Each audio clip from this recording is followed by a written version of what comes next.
चाचा विधायक है हमारे। जी हाँ, अगर आपका भी कोई रिश्तेदार सत्ता में है तो आपके बारे भी न्यारे हो सकते हैं।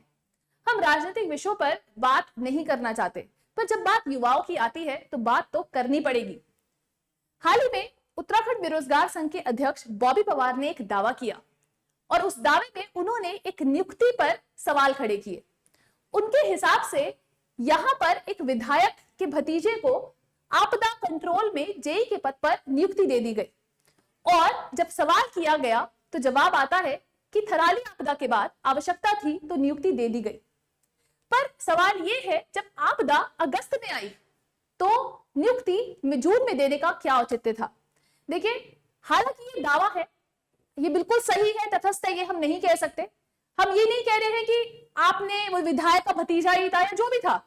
हमारा प्रश्न यहां पर ये रहेगा कि अगर वो एक पद भी था तो भी उसके लिए नियुक्ति क्यों नहीं निकाली गई, उसके लिए आप लोगों ने प्रॉपर नोटिफिकेशन क्यों नहीं निकाला। उस एक पद के लिए सिर्फ एक आवेदन आना कहां तक न्यायपूर्ण था।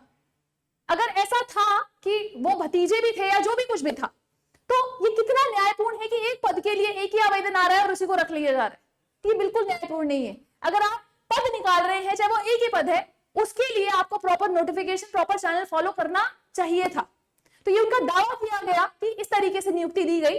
आप क्या कोई दूसरा उत्तराखंड का जो बेरोजगार बच्चा है या कोई दूसरा व्यक्ति है, क्या वो इस पद के लिए योग्य नहीं था?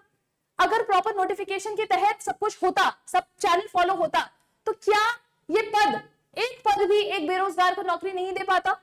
बिल्कुल दे पाता। तो हमारा मुद्दा यहाँ पर यही रहेगा कि जो आप इस तरीके से जो सीट्स भर रहे हैं, अगर ऐसा है तो ये बहुत गलत है। अगर है तो बहुत, सच में बहुत गलत है, क्योंकि उत्तराखंड के जो बेरोजगार हैं उनके साथ तो ये प्रॉपर छल किया जा रहा है फिर, अगर इस तरीके से हो रहा है तो। हालांकि ये दावा है, इस पर हम बिल्कुल कंक्रीट सत्य है हम ये नहीं कह सकते, क्योंकि इसके लिए हमारे पास ऐसा कोई प्रूफ नहीं है। पर अगर ऐसा है तो ये बहुत गलत है बच्चों। पर ये पहला मामला नहीं है, ऐसे ही कुछ और हम लोगों ने इंटरव्यूज भी देखे हैं। जैसे कि यहाँ पर कभी कोई, जैसे कि पूर्व मंत्री अपने पुत्र को नियुक्ति दे देता है और कहता है कि आवश्यकता थी तो रख लिया। ये तो इंटरव्यू आप सबने भी देखा है, अखबारों, जिसे कहते हैं टीवी में लाइव मंत्री द्वारा ये बोला गया है कि भैया जरूरत थी तो रख लिया। तो ये क्या हो रहा है? उत्तराखंड का बेरोजगार वो पागल है क्या? सुबह शाम मेहनत कर रहा है, दिन रात पढ़ाई कर रहा है कि यार नौकरी पाऊंगा, और उसके साथ ये कर रहे हो आप लोग। तो अगर ऐसा है तो बहुत गलत है। कभी कोई मेयर अपने बच्चों को अपने रसूख के तहत अपने बच्चों को नियुक्ति दे दे रहा है।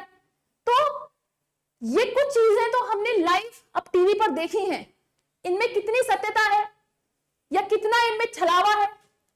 तो अगर इनमें किसी भी तरीके की नेगेटिव या मैं कहती हूं गलत तरीके से ये नियुक्तियां की गई हैं, तो ये उत्तराखंड के जो बच्चे हैं उनके साथ ये सच में छल किया जा रहा है, सच में छल किया जा रहा है। ये बहुत गलत है, क्योंकि उत्तराखंड का जो बेरोजगार है वो दिन रात मेहनत कर रहा है, वो बच्चा दिन रात पढ़ाई कर रहा है कि यार फॉर्म आएगा, भरूंगा, सिलेक्शन होगा, घर वालों को एक अच्छी जिंदगी दूंगा। तो फिर भी जिसे कहते हैं पेपर आता है, कभी वो पेपर कोर्ट में पहुंच जाता है, कभी वो कैंसिल हो जाता है, कभी लीक हो जाता है।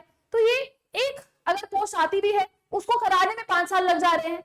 मतलब ये हो क्या रहा है? पहले तो पोस्ट आती नहीं है, आती है तो उसके बाद ये सब हो जाता है।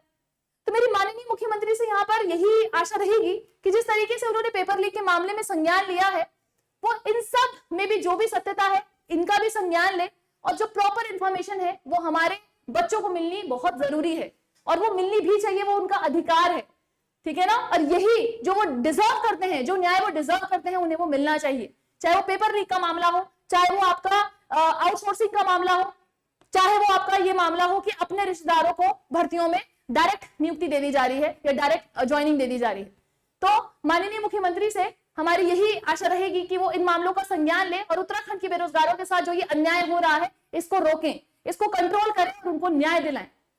तो बच्चों, इसी के साथ आशा करते हैं कि उत्तराखंड हमारा एक अच्छी और नई दिशा की तरफ बढ़ेगा, और जितने भी हमारे बेरोजगार हैं वो अच्छे से मेहनत करेंगे और उनको भी प्रॉपर चैनल और सही चैनल के थ्रू नियुक्तियां मिलेंगी बच्चों। तो सेशन को यहीं एंड करते हैं, मिलते हैं ऐसे किसी सेशन में। आज के लिए इतना ही, धन्यवाद। आप अपनी राय जरूर शेयर कीजिएगा कमेंट में। आज के लिए इतना ही, धन्यवाद बच्चों।